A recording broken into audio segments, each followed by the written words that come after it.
नमस्कार, मी सौ मयुरी नरावा. रामा न्यूज मराठी बातमीपत्रामध्ये आपले स्वागत आहे. पाहूया आजच्या ठळक बातम्या. या महिन्याच्या 8 तारखेला टीपीसीसी प्रमुख रेवंत रेड्डी यांचे आदिलाबाद येथे आगमन. नेत्यांना जाहीर सभेत विजयाची घोषणा करायची आहे. तिसऱ्या दिवशी 4 उमेदवारी अर्ज दाखल. अधिकाऱ्यांनी चोख बंदोबस्त ठेवला. आदिवासी नेते उमेदवार बदलण्यावर तोडगा काढणार नाहीत. राजकीय पक्षाच्या नेत्यांना पुनर्विचार करण्यास सांगणारा अल्टिमेट देण्यात आला. आजच्या सविस्तर बातम्या. काँग्रेस पक्षाचे विधानसभा उमेदवार कंदी श्रीनिवास रेड्डी यांना पाठिंबा देण्यासाठी टीपीसीसी प्रमुख रेवंत रेड्डी या महिन्याच्या 8 तारखेला आदिलाबाद येथे येणार असल्याचे जिल्हा नेत्यांनी सांगितले. शहरातील डायट कॉलेजच्या मैदानात होणाऱ्या विशाल खुल्या सभेत सहभागी होणार असल्याचे त्यांनी सांगितले आणि कार्यकर्त्यांनी मोठ्या संख्येने उपस्थित राहून तो यशस्वी करण्याचे आवाहन केले. आदिलाबाद शहरातील प्रजासेवा भवन येथे आयोजित पत्रकार परिषदेमध्ये ते बोलत होते. निवडणूक प्रचाराचा एक भाग म्हणून तेलंगणा प्रदेश काँग्रेस कमिटीचे जिल्हा अध्यक्ष रेवंत रेड्डी यांनी खुलासा केला आहे की ते या महिन्याच्या 8 तारखेला आदिलाबाद येथे होणाऱ्या खुला सभेत सहभागी होतील आणि पक्षाला दिशा देणार आहेत. नेते, कार्यकर्ते व जनतेने मोठ्या संख्येने येऊन विधानसभा विजयी करण्याचे आवाहन केले. प्रियंका गांधी का नायकत्वम, रेवंत रेड्डी गारी नायकत्वम, कंदी सीनन्न చేతి గుర్తుకే రేవంత్ రెడ్డి గారి నాయకత్వం. ఎన్నికల ప్రచారంలో భాగంగా రాష్ట్ర ప్రదేశ్ కాంగ్రెస్ కమిటీ అధ్యక్షులు పెద్దలు రేవంత్ రెడ్డి గారు 8వ తారీఖున మధ్యాహ్నం 2 గంటలకు మరి డైట్ కళాశాల మైదానంలో జరిగే బహిరంగ సభలో పాల్గొనబోతున్నారు.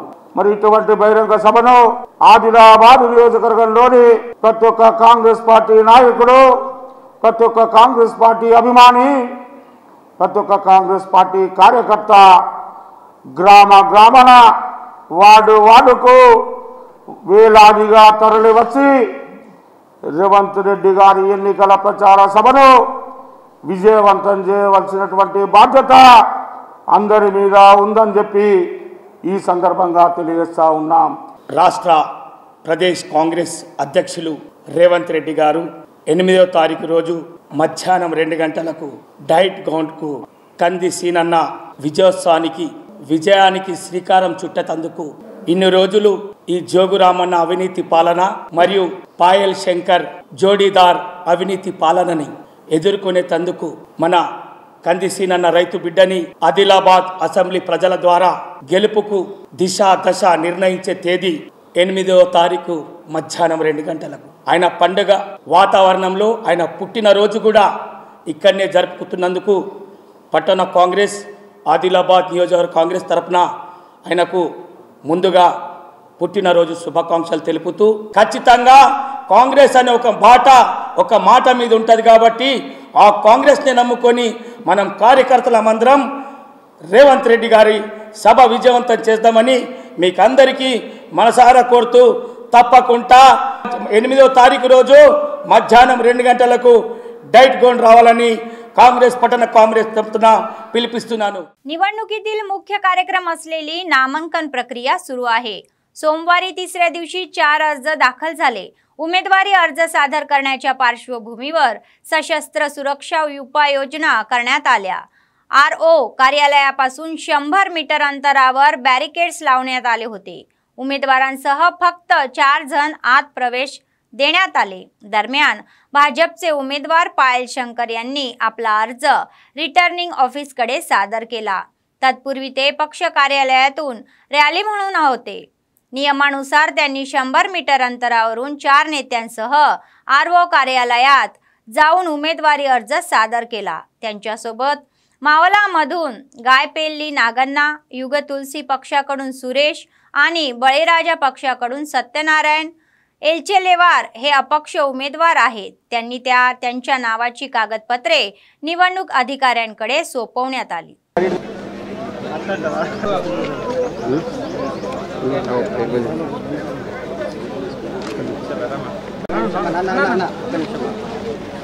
आमदार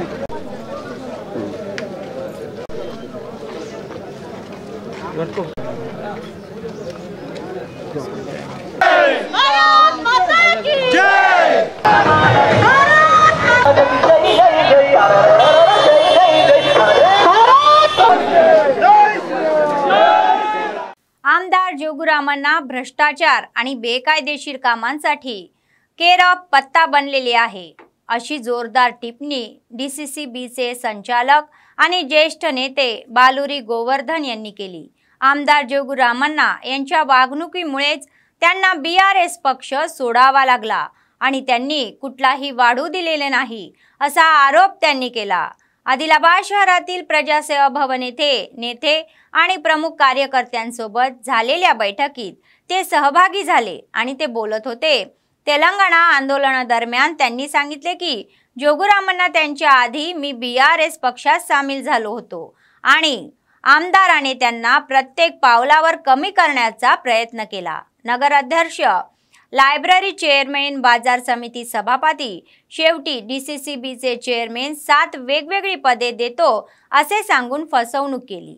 जोगुरामांना यांना स्वार्थी व्यक्ती असे संबोधले जात असल्याने आपल्या मुलाच्या भविष्यासाठी इतरांचे भविष्य धोक्यात घातले। शेवटी मंत्री KTR यांनी पक्ष बदलत असल्याचे समजतात त्यांना शांत करण्याचा प्रयत्न केला। आदिलाबादमध्ये बदल घडवण्याचा असेल तर काँग्रेसला जिंकावे असे ते म्हणाले। ఏ బిల్డింగ్ కన్స్ట్రక్షన్ నడుస్తున్నా పోయి అడుకునే ఏ కన్నైనా కొడుకుని ప్రయోజకులుగా తయారు చేస్తారు కానీ ఇద్దరు కొడుకుని అడుక్కున్నట్లు తయారు చేసింది ఎప్పుడు సంస్కారం నేర్పాలి। ఇక ప్రతి మాటకు పోయాంటే మా మహేందర్ గారు అంటే కంప్లీట్ అయ్యాలి మీకైతే తెలిసే కదా। 2 సంవత్సరాల కింద ఈ హాస్పిటల్లో సూపర్ స్పెషాలిటీ హాస్పిటల్లో 254 పోస్టులు పడ్డాయి। రోస్టర్ అని ఉంటుంది। రోస్టర్ అంటే ఫస్ట్ పాయింట్ SC మహిళ, అందులో నా కొడుకు రాలేడు, నీ కొడుకు రాలేడు, SC మహిళనే రావాలి। అట్లా మొత్తం 100 పోస్టులు అయితే 400 పోస్టులలో రోస్టర్ 0 అయింది। ఎవరు దాన్ని పట్టించుకోలేదు। నేనేం చేసినా అది ఇంప్లిమెంట్ చేయించాను। ఇంప్లిమెంట్ చేస్తే ఇక్కడికి రావాల్సిన 3-4 కోట్ల రూపాయలు రాలేదు, పోయి నా మీద KTR కాంప్లైంట్ చేసి ఇది ఈ పని చేసిండు। లేకపోతే దర్జాగా కార్తిక్ రెడ్డి, జోగు మహేందర్ కౌంటర్ వేసుకొని అమ్మినటువంటి పోస్టర్ నేను ఆపిన వచ్చిన KTR ఫోన్ వచ్చింది। KTR ఏమంటాడు, అరే ఆయన ఒక్కసారి ఆయనతో ఎందుకు మాట్లాడతారు? 2 సంవత్సరాల కింద నేను మాట బంద్ చేసిన అంటే ప్రోగ్రామ్స్ పోతాను, ఆయన ఎందుకు మాట్లాడతాం అని ఏం చెప్పాలో చెప్పిండు। నేను నిన్ను నమ్ముకున్నానంటే ఒక్కసారి మాట్లాడుతాడు। పొద్దున ఇంటికి వచ్చి బతులాడుతున్నాను, నీకేం చెప్పేది అయిపోయింది కానీ KTR చెప్తా అని చెప్పి పంపించాను। बोथ काँग्रेस पक्षाचे उमेदवार डॉक्टर वेनेला अशोक यांना बदलल्यास त्यांना खबरदार म्हटले जाईल असे तुडुंबदेब्बा जिल्ह्याचे अध्यक्ष गेडाम गणेश यांनी सांगितले। संयुक्त आदिलाबाद जिल्ह्यात सर्वत्र आंदोलन छेडण्यात येईल असा इशारा त्यांनी दिला। तुडुंबदेब्बा नेत्यांसह जिल्हा केंद्रातील प्रेस क्लब येथे आयोजित पत्रकार परिषद ते बोलत होते। संयुक्त जिल्ह्यातील एकूण 6,70,000 लोकसंख्या असल्या आदिवासींचा अपमान झाला तर आपण शांत बसणार नाही असे ते म्हणाले। प्रमुख ज्येष्ठांनी आदिवासींचा रोख ओढवून घेऊ नये आणि ते म्हणाले की त्यांच्या आदिवासी जमातीवर अन्याय होताना पाहणे योग्य नाही। काँग्रेस पक्षाने ताबडतोब स्पष्ट निवेदन न दिल्यास प्रत्येक टप्प्यावर उमेदवारांना अडवून खानापूर वगळता काँग्रेस पक्षाच्या विरोधात प्रचार करू असे ते म्हणाले। तरीही वडिलांनी स्पष्टीकरण मागितले। बोथ यांना आदिवासींना उमेदवारी द्यायची होती। कांग्रेस पार्टी AICC PCC की మేము ఆదివాసీ హక్కుల పోరాట సమితి తుడుందెబ్బ మరియు ఆదివాసీల తరపున విజ్ఞప్తి చేసేది ఒకటే, డిమాండ్ చేసేది ఒకటే, ఏదైతే మీరు బోత్ నియోజకవర్గంలో ఒక సామాజిక తెగకు సంబంధించినటువంటి డాక్టర్ వెన్నెల అశోక్ కింది తెగకు సంబంధించినటువంటి వ్యక్తికి ఇవాళ ఇన్ని రోజులైన పార్టీలో కష్టపడి డబ్బులు ఖర్చు చేసుకొని ఇవాళ మీరు పార్టీ టికెట్ అనౌన్స్ చేసి ఇప్పుడు ఆయన యొక్క అభ్యర్థాన్ని రద్దు చేసి వేరే వాళ్లకు అంటే సామాజిక సమీకరణలో భాగంగా లంబాడా కమ్యూనిటీకి ఇవ్వాలని చెప్పేసి మీరు భావిస్తున్నారు। దాన్ని వెంటనే విరమించుకోవాలని చెప్పేసి కూడా ఆదివాసీ హక్కుల పోరాట సమితి తుడుందెబ్బ తరపున మేము తెలంగాణ ప్రదేశ్ కాంగ్రెస్ కమిటీకి అదే విధంగా AICCకి మేము విజ్ఞప్తి చేస్తున్నాం। అక్కడ బోత్ నియోజకవర్గంలో ఆదివాసీలకి మీరు టికెట్ ఇచ్చి ఇవ్వాలని చెప్పేసి కూడా లేని ఎడల పెద్ద ఎత్తున ఉమ్మడి ఆదిలాబాద్ జిల్లా వ్యాప్తంగా ఆదివాసీ హక్కుల పోరాట సమితి తుడుము దెబ్బ తరపున మరో పోరాటానికి తుడుము కొట్టడానికి సిద్ధమవుతున్నాం. మీరు ఆ రకంగా ఆలోచించి తప్పకుండా ఆదివాసీ తెగలకే మీరు టికెట్లు కేటాయించి గెలుపుకు కృషి చేయాలని చెప్పేసి आदिवासी हक्कुల పోరాట समिती तुडुम दెబ్బ जिल्हा कमिटी तर्फे विज्ञप्ती చేస్తున్నాం. उत्सवाच्या आगमनानिमित्त मोठ्या थाटामाटात उत्सव साजरे केले जातात. तेलंगणा संस्कृती आणि परंपराचे प्रतीक असलेले बतकम्मा उत्सव गाव असो की शहर त्याचाच एक भाग म्हणून जैनत मंडळाच्या लेकरवाडा येथील बतकम्मा सोहळ्याला स्पर्श झाला. सुंदर रचलेले बतकम्मा व ठेवण्यात आले आणि त्यांच्या भोवती महिला गाण्याच्या तालावर नाचत होत्या. महिला व युवतींनी उत्साहाने या उत्सवात सहभाग घेतला आणि नंतर त्यांनी जवळच्या तलावात बतकम्माचे विसर्जन केले. सद्दुला बतकम्मा सोहळ्याच्या निमित्ताने गावातील गल्ल्यांचे शोभा वाढले.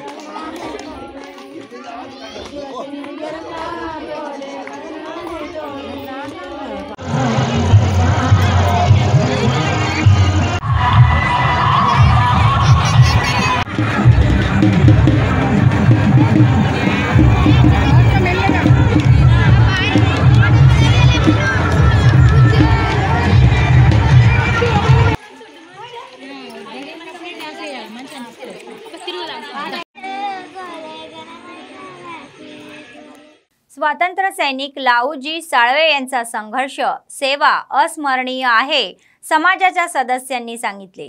लाऊजी साळवे देशासाठी बलिदानाचा नारा देत पुढे गेल्याचे ते म्हणाले. आदिलाबाद शहरातील प्रेस क्लब येथे आयोजित पत्रकार परिषद लाऊजी साळवे यांची 225वी जयंती सोहळा यशस्वी करण्याचे आवाहन केले. केंद्र सरकारकडून 14 नोव्हेंबरला त्यांच्या जयंतीनिमित्त त्यांना अधिकृतपणे श्रद्धांजली वाहण्याची विनंती करण्यात आली. प्रत्येक गावात जयंती साजरी करण्याचे आवाहन त्यांनी केले.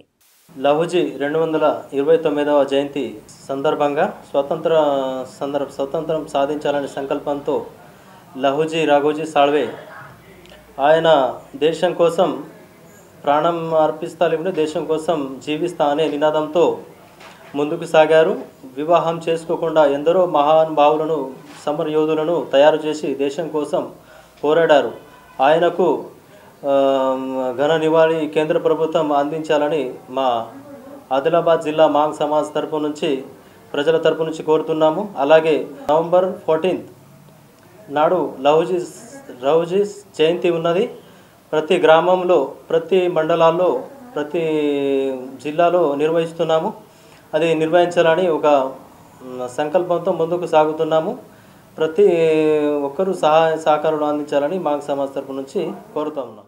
राखीव मतदारसंघातील आदिवासी उमेदवारांना तिकीट वाटपचे स्वागत आहे, मात्र त्यांनी बदल करण्याचा प्रयत्न केल्यास त्यांना योग्य धडा दिला जाईल असा इशारा नायक पोड समाजाचे नेते सतला अशोक यांनी दिला. नगरमधील प्रेस क्लबमध्ये आयोजित केलेल्या मीडिया तिकिटांच्या बदलाचा तीव्र निषेध करण्यात आला. ते म्हणाले की संपूर्ण जिल्ह्यात आदिवासींची लोकसंख्या खूप जास्त असून सध्या राजकीय पक्ष तिकीट वाटपात फेराफेर करण्याच्या विचारात असून वृत्तपत्रे आणि टीव्ही चॅनलवर प्रचार सुरू आहे. असाच प्रकार घडल्यास संबंधित राजकीय पक्षांना इशारा दिला जाईल असा इशारा त्यांनी दिला. त्यामुळे त्यांनी राजकीय पक्षांना परिवर्तनाचा विचार सोडून देण्याचा अल्टिमेट दिला. అల్టిమేటం ఏం జారీ చేస్తున్నామంటే దాదాపు ఉమ్మడి జిల్లాలో 4 లక్షల పైచిలుపు ఉన్న ఏవైతే మా ఆదివాసుల ఓట్లు ఉన్నాయో అస్పాబాద్ కానీ, బోత్ కానీ, ఖానాపూర్ కానీ ఈ ప్రాంతాల్లో చాలా పార్టీలు మమ్మల్ని గుర్తించకుండా కూడా టికెట్లు ఇవ్వడం అనేది జరిగింది. మేము అల్టిమేటం జారీ చేసేది ఏంటంటే ఇంకా కొన్ని విషయాలు మాకు వినిపిస్తున్నాయి. ఏంటంటే టికెట్లు మార్చడం అనే కొన్ని పత్రికలు ప్రకటనలు అలాంటివి జరిగినాయి. కానీ అలాంటిది ఏదన్నా చర్య ఇప్పుడు ఏదన్నా అట్లాంటి ఉద్దేశంగిన పార్టీలకు ఉంటే మేము ఒకటే అల్టిమేటం జారీ చేస్తున్నాం. ఆదివాసులకు ఎక్కడైతే టికెట్లు కేటాయించారో వాటిని మీరు చేంజ్ చేసే ఉద్దేశం ఏదైనా మీకు అట్లాంటిది ఉంటే ఖచ్చితంగా పెద్ద ఎత్తున ఉద్యమాలు చేపడతారు ఆదివాసులు. మీరు ఇక్కడ బోత్లో వెన్నెల అశోక్ను ఇంకెక్కడో చెవెల్లో కూడా ఇట్లాంటి చోట్ల ఆదివాసులకు టికెట్లను మేము ఇప్పుడు దాన్ని మారుస్తున్నామనే ఒక ఊహాగానం మాకైతే బయటకు వస్తుంది. అది నిజమో తెలియదు, కానీ ఖచ్చితంగా అలాంటి నిర్ణయం కింద మీరు పార్టీలు తీసుకుంటే మేము తగిన గుణపాఠం పార్టీలకు చెప్పాల్సిన అవసరం ఏర్పడుతుంది. అది మీరు చూడాల్సిన అవసరం ఉన్నది కనుక దయచేసి ఎక్కడైతే మీరు టికెట్లు మా ఆదివాసులకు కేటాయించారో వాటిని ఎట్టి परिस्थितीలో మార్చే ఆలోచన పెట్టుకోకూడదని చెప్పి ఈ संदर्भांगा మేము హెచ్చరిస్తున్నాం. रजका संगम असोसिएशनच्या सदस्यांनी सांगितले की ते या महिन्याच्या 7 तारखेला आदिलाबाद शहरातील रजका संघ भवन येथे रजका संघाची पूर्वतयारी बैठक घेतली आहे. जिल्हा मुख्यालयातील प्रेस क्लब येथे आयोजित पत्रकार परिषद ते बोलत होते. बैठकीत विशेषतः भविष्यातील कामकाजावर चर्चा होऊन जिल्हा, शहर, मंडळ व आढाक समिती निवडणुकीबाबत निर्णय घेण्यात येणार असल्याचे त्यांनी सांगितले. तसेच वृद्ध कामगार वर्गाचा सन्मान कार्यक्रम होणार आहे. रजका संगमच्या सदस्यांनी आपली कामे बाजूला ठेवून सभेला उपस्थित राहून कार्यक्रम यशस्वी करण्यासाठी सहकार्य करण्याचे आवाहन करण्यात आले. తేదీ 7/11/2023 మంగళవారం రోజున ఉదయం 11 గంటలకు రజక సంఘం సరే సమావేశం ఉంటుంది. కాబట్టి ఈ కార్యక్రమానికి రజక సోదరులందరూ పెద్ద ఎత్తున వచ్చేసి పట్టణ, గ్రామీణ, మండల ప్రతి ఒక్క రజక సోదరుడు తప్పకుండా విచ్చేయాలని కోరుచున్నాము. అడక్ కమిటీ ఎన్నిక, జిల్లా, మండల, పట్టణ అధ్యక్షుల ఎన్నికల కోసం సన్నాహక సమావేశం నిర్వహించడం జరుగుతుంది. మరియు పాత కార్యవర్గానికి సన్మాన కార్యక్రమం ఉంటుంది. మరియు రజక సంఘం భవిష్యత్తు కార్యాచరణ ప్రణాళిక కోసం ప్రత్యేక సమావేశం ఉంటుంది. కాబట్టి ప్రతి ఒక్క రజక సోదరుడు పట్టణ, మండల, గ్రామీణ వాళ్ళు తప్పకుండా రేపు మన సంఘ భవానికి ఉదయం 11 గంటలకు విచ్చేయాలని కోరడం జరుగుతుంది. అదేవిధంగా ల్యాండ్ షాపు వాళ్ళు రేపు పొద్దున నుంచి మధ్యాహ్నం వరకు ప్రతి ఒక్క షాప్ను మూసివేసి ఈ యొక్క సమావేశానికి పెద్ద సంఖ్యలో రావాలని కోరడం జరుగుతుంది. बेला मंडळ केंद्रात येथील जमा मशिदीच्या नावावर सर्वे क्रमांक 46 मध्ये 13.17 एकर जमीन आहे. त्याचाच एक भाग म्हणून नवाबुद्दीन काझी यांच्या मालकीची जमीन इतरांना विकल्याची तक्रार माजी समितीच्या सदस्यांनी स्थानिक तहसीलदारांकडे केली. त्यांना उत्तर देताना वक्फ बोर्डाच्या अधिकाऱ्यांनी संबंधित अधिकाऱ्यांना हैदराबादहून मंडळ केंद्रात पाठवले. सर्वे क्रमांक 46शी संबंधित कागदपत्राची तपासणी करून हा अहवाल वक्फ बोर्डाच्या अधिकाऱ्यांना सादर करणार असल्याचे या अधिकाऱ्याने स्पष्ट केले. उच्च न्यायालयाचा निकाल येईपर्यंत सर्वे क्रमांक 46 मध्ये कोणतेही पीक न लावण्याची कारवाई करण्याचे समिती सदस्यांनी सांगितले.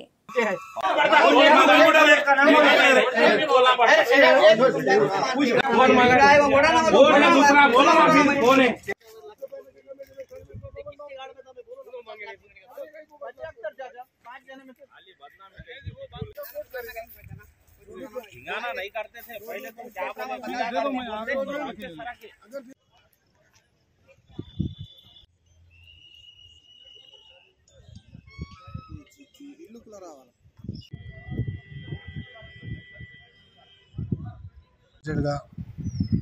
ఇక్కడ జామా మస్జిద్లో ప్రెసిడెంట్ పోస్ట్ మీద ఉన్న సర్వే నెంబర్ 45-46 ఇది మస్జిద్ ల్యాండ్. ఈ గజిట్లో కూడా ఉంది. అక్కడి నుంచి మేము సిఓ గారిని, డిఓఓ గారిని, కలెక్టర్ గారిని అందరికీ మేము ఒక్కొక్కటి అప్లికేషన్ పెట్టాము. సిఓ గారు అక్కడి నుంచి సబ్ ఇన్స్పెక్టర్ గారిని పోయి స్పాట్ మీద పోయి ఇన్స్పెక్షన్ చేయని పంపించారు. ఇవాళ వాళ్ళు వచ్చి భూమి ఇన్స్పెక్షన్ చేసిండ్రు, సర్వే చేసిండ్రు. మళ్ళా కోర్టు ఏం నిర్ణయం ఇస్తుందో దానికి కూడా మేము సిద్ధం ఉన్నాము, వాళ్ళు కూడా సిద్ధం ఉండాలి. నేను जामा मस्जिद कमिटी तर्फुन कोरతున్నాను. बातमी संपण्यापूर्वी पुन्हा एकदा ठळक बातम्या. या महिन्याच्या 8 तारखेला टीपीसीसी प्रमुख रेवंत रेड्डी यांचे आदिलाबाद येथे आगमन. नेत्यांना जाहीर सभेत विजयाची घोषणा करायची आहे. तिसऱ्या दिवशी 4 उमेदवारी अर्ज दाखल, अधिकाऱ्यांनी चोख बंदोबस्त ठेवला.